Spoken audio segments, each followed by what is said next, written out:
Okay, group. Welcome to Electronegativity and Polar Bonds, section 2.4. This lesson is just a continuation of bonding for chapter 2 in the Nelson resource. And we're just going to be looking at sort of the spectrum or continuum of bonding types. You may or may not have had an opportunity to do an in-class activity at this point, looking at exploring bonds with bands. But if you did, you'll remember our. And in that discussion, we try to make a comparison between some of the comparisons between specifically the paper clips and the people pulling and what the pull represented and a chemical bond. And then we looked at the different situations, whether the connections were broken, one connection was possibly broken, or whether the paper clips more or less stayed in the middle, or whether or not there was an imbalance of forces. And that was intended to give you a visual model to help you understand how nuclei pull on electron pairs in a chemical bond. So if you haven't had a chance to do that activity, we'll do it in class. And this lesson is just a summary of the ideas related to bond polarity. So let's go back to your handout. You should have this note here. I'm just going to go through points and just explain. Now, chapter 1, we covered electronegativity. So if we haven't gotten to that content in this course at this time of the year, just be aware that we're talking about, in the second point, a particular property, chemical property of an element or an atom, which is called electronegativity. And electronegativity is really best understood as a numerical value which describes how strongly a particular atom pulls on electrons in the valence orbit. And that value is something that was not so much discovered, but was, we could say, assigned or measured based on other chemical properties. And again, in chapter 1, this was discussed. The chemist Linus Pauling came up with the scale, and there is a connection here on the internet that I can take us to show you both the scale, and then there's some text below that which explains what the scale provides. The values are right below the element symbol. You'll find this in the back of your Nelson 3U textbook. If you look at the periodic table there, you'll find the symbol, and then right below the atomic number will be a value to probably 1 decimal place, and this value will be an indication of the strength of an atom at attracting electrons towards itself in a covalent type bond. However, as we'll see in this lesson, the extreme is that tendency is so strong that the electrons are actually drawn away from other atoms that would attempt to share those electrons. All right, so this is the basis of the bonding continuum. Let's go back to our previous slide. So the first point there that's made is that in covalent bonding, which involves a sharing of electron pairs between nonmetals, this will be done in a slightly unbalanced way when the electrons that are shared are done unequally, and that would require that really the elements would be of different kind. So if the atoms have different electronegativity values, this will produce an imbalance of negative charge when electrons are shared, and this leads to what's called a polar covalent bond. So think about the poles of the Earth, or perhaps magnetic poles. Kind of brings to mind the idea of a separation. In this case, what we're referring to is a separation of charge. So in this slide here, which is one of the instructional masters that you see in your note package online, just called Covalent Bonds Polarity, this shows the electron densities, or the regions in space where electrons would be found around the nuclei. And in the chlorine diatomic molecule, these electron densities are symmetrical, they're balanced because both nuclei have an equal tendency to attract electrons in that bond, and therefore that would be what would be called a non-polar bond between the chlorine atoms. Now, in the case of hydrogen chloride, we have chlorine being a stronger attractor of electrons. Therefore, the electron density resides closer to the nucleus of the chlorine atom, and this is something that chemists can actually measure, so electron density. So the bond polarity concept isn't just a theoretical one, it's actually one which can be observed, and there's evidence for it. A hydrogen chlorine bond would be described as a polar covalent one. And we'll see that there's a notation that it's used to represent which atom has the slightly stronger attraction for that pair of electrons. And keep in mind it is a shared pair, but it's an unequal sharing. And this is indicated using a delta symbol. Delta, the Greek symbol delta, referring to a difference between really the strengths of the atoms to attract electrons in that covalent bond. So we use a delta plus and a delta negative to indicate slight polarity. These are not ionic charges we're referring to, but just a slight imbalance in the electron density gives slight positive and slight negative polarity or charge to each of those dipoles, and they're called dipoles because of the ends. Okay.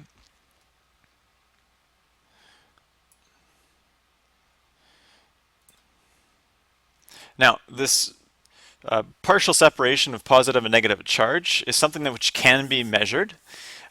This is an example of an intermolecular force which can be set up between molecules because of bond polarity. So we're not talking about the actual dipole of the covalent bond. We're talking about what happens when one molecule with polarity interacts with another molecule with polarity. And hydrogen bonding is an example of this intermolecular force. So I'm going to show a slide now which helps you to see the effect of molecule-molecule interactions when covalent bonds are present, and specifically the polar covalent bonds. Okay, so in this slide, called hydrogen bonds in ice, this is a sort of a physical model of what the crystal structure is in solid water. And you see there's a big gap in the middle because of the way the molecules interact with one another. And it's this empty space which actually gives rise to the lower density of solid water as compared to liquid. And in most cases, solids are more dense than their liquid form. But in this case, water is one of the very few chemicals where the solid is actually less dense, and that gives rise to certain properties which you'll read about in the textbook. Just going to return to this diagram here and just label the bond dipoles to help you understand why there are these intermolecular forces. So the electronegativity of oxygen is 3.5. The electronegativity of hydrogen is relatively small. It's at 2.1. Because electronegativity of oxygen is higher, it has a stronger pull on electrons, so the electron density will be closer to the oxygen nucleus, and that'll give it a bond dipole, which would be labeled delta negative. So all the oxygens have slight negative character to them. All the positive poles there are assigned to the hydrogen atoms. And every molecule has this nature to it. So if we were to look at the interaction between one molecule and the other, we would find that what's drawing them close together intermolecularly would be the opposite dipole. And it's just a little bit like in electrostatics, opposite charges attract. We could say opposite poles are drawn towards each other. This dotted line right here is not meant to indicate a chemical bond the way we would show with coordinate bonding as a dotted line. Sometimes I've used that notation. This is just meant to represent an intermolecular bond or intermolecular force, which in this case would be H bonding. Okay, so it's a it's a bond, it's a chemical force or attraction between two different particles, and it, in this case, would be occurring between all pairs of adjacent water molecules. So they're going to orient themselves in that certain structure because of opposite dipoles. In the handout, the summary explains that hydrogen bonding is just one example of intermolecular forces, and it occurs between molecules where hydrogen is bonded to a highly electronegative atom, such as nitrogen, oxygen, fluorine, or maybe some of the other halogens. And in the case of water, this bond dipole, the hydrogen bonding between molecules, as I mentioned, produces some of water's unique properties, such as density, we talked about that already, and surface tension is another one. So you refer in your textbook to pages 86 to 87 to get a little bit more detail on that. This setup here involves a stream of water and then a charged balloon. And you may have seen this demonstration in grade 10. It's a really interesting property of water, specifically its ability to be influenced by electrically charged objects. So as we show this, it'll be a reminder of the evidence for bond polarity using the example as a water molecule. When the balloon is rubbed with wool, the wool imparts a static electric charge to the balloon. When we place the balloon near the water, the stream is attracted to the balloon. The polar water molecules act as though they have an electric charge as well. Now, water is not the only substance that would behave in that way when a stream of the liquid is passed through a small tip, and the thin stream could be influenced by charged objects of different types.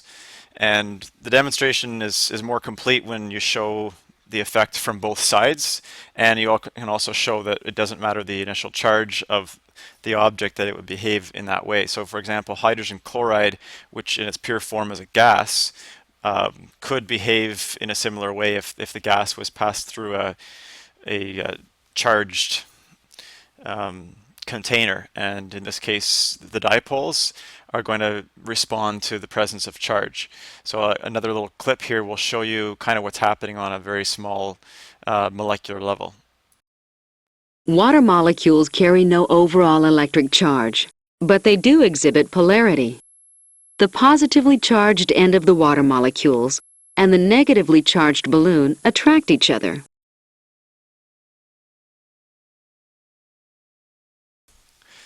Now, we've been looking at covalent bonds, and we saw that with the periodic table, with these electronegativity values, they do refer to a property of an atom when attracting electrons in a covalent bond. But there's sort of an extreme here, whereby one atom has such a strong tendency to attract electrons that it really does not participate in covalent bonding at all.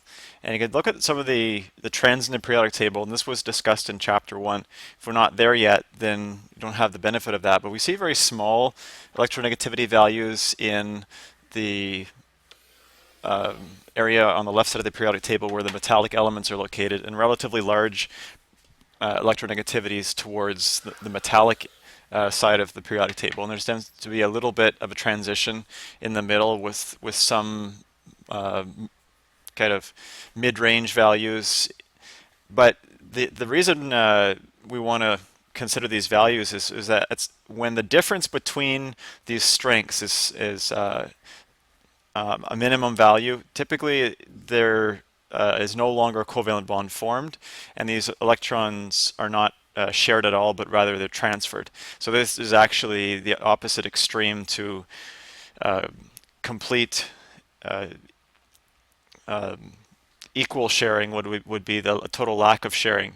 And we have on the bonding continuum, one of the slides in the package, the electronegativity difference is what's really important here, not so much the electronegativity value of the strongest attractor of electrons, but the difference between their electronegativity values. When it becomes 1.7 or higher, that's a kind of a general rule that when it exceeds 1.7, the nature of the bond is now ionic. And when it's less than 1.7, we tend to have an unequal sharing but polar covalent bond. And when we have, of course, a zero electronegativity difference, which would happen when the two identical elements are bonding, then we have a non-polar covalent. So those are the extremes from anywhere from non-polar on one, complete equal sharing, to highly ionic on the other. All right, so this is the bonding continuum. And the other slide that's in the package sort of summarizes this. That ionic bond, we have electron transfer, formation of cations and anions, which are charged particles. These attract each other, but the electron pairs have been moved from one metallic atom to another non-metallic atom. And then polar covalent bond, we have unequal sharing of a pair or pairs of electrons by two different elements. This can be single, double, or triple bonds, varying in strength. And then, of course, the covalent or nonpolar covalent bond involves equal sharing, which again can involve one, two, or three pairs of electrons. I want to be sure to mention that in this section, 2.4, you'll see a section, part of it rather, that deals with not simply polar or nonpolar bonds, but polar or nonpolar molecules. And there is a difference. It's not a topic we're going to look at the grade 11U or 12C level, but at the 4U level, we do consider the geometry of molecules, and we look at the polarity of molecules. And in some cases, the bonds can be polar, but the molecule as a whole can be nonpolar because of symmetry. So just be aware of that. Any questions that ask you to talk about polarity will always refer to bonds, and I've exempted you from questions that deal with polarity of molecules. All right, in this package you also have a couple questions which I wanted to look at, which just summarize some of these ideas. So number 2 on page 84 asks which type of bond, ionic or covalent, will form between each type of the following pairs of atoms, and then of the covalent bonds indicating which would be the most polar. So let's just look up the electronegativity values for all the elements involved. We have oxygen, silicon, lithium, and chromium. So I'm going to go to my table here. And oxygen is at 3.5, lithium is at 1,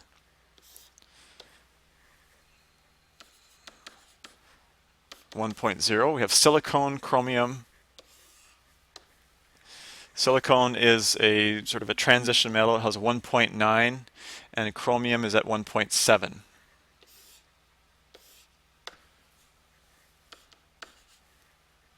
Okay, you'll notice the lower values tend to be the elements that are more metallic in character, and there's a reason for that. It just has to do with the structure of the elements and how they attract electrons. If we were comparing these values, we'd find that there's a difference of in the first example in 2b, we have a difference of 1.6. So the delta electronegativity is 3.5 subtract 1.9, which is 1.6. That's less than 1.7, which tells us that we would predict that this would be covalent, but certainly polar covalent. Here we have electronegativity difference of 2.5. That's definitely exceeding 1.7, so that would be predicted to have ionic character. In the case of oxygen bonding with itself, we have an electronegativity of difference of 0, which would tell us that we would predict nonpolar covalent, equal sharing of electrons, nonpolar bond, and the electronegativity difference here is just exceeding 1.7. We would have 1.8 as a difference, which locates us just on the left side of this continuum. So that also is predicted to be ionic, which again, considering that we have metallic and non-metallic elements, is consistent with what we understand about ionic bonding. So that would be the type of bond, would be nonpolar covalent. We would have ionic. We would have polar covalent. And again, in the case of chromium and oxygen, with a difference of 1.8, we'd have ionic as well. The covalent bonds, the one that would be the most polar would be the one that would have the highest difference in electronegativities. So certainly the only options for B, D, F, and H, we're really just looking at the two pairs of metallic elements. So silicon and oxygen would be the most polar. Now, when you consider all the examples in number 2 together, you'll have to calculate these electronegativity differences from a table. Again, remember in the back of your textbook, you'll find those numbers, and you're just looking at the highest difference that is still less than 1.7 in order for it to be polar. Okay, so this is the whole range of covalent bonds, is anything that is less than 1.7 electronegativity difference. Okay, back to here. Number 4, again, just briefly, before we wrap up, drawing Lewis structures for the following substances. So as before, we can draw all of our electron pairs, and we have one unpaired electron. So if we bond those two together, that's our single bond. And here, with bromine, we have no bond polarity, because the elements are identical, and so the electronegativity difference would be equal to 0. So there's no need to indicate bond polarity. In the case of phosphorus trichloride, we want to go back to the table of electronegativities. Phosphorus is in group 5, has an electronegativity of 2.2. Chlorine is at 3.0. So those are the values that we're going to compare. It's 2.2 and 3.0. So we have electronegativity difference of only 0.8, which definitely is less than 1.7, so it will be a polar bond, not ionic. Again, we have two nonmetals, so that's consistent with what we already know about covalent bonding, is between two nonmetals. However, chlorine has the higher value, so it is going to be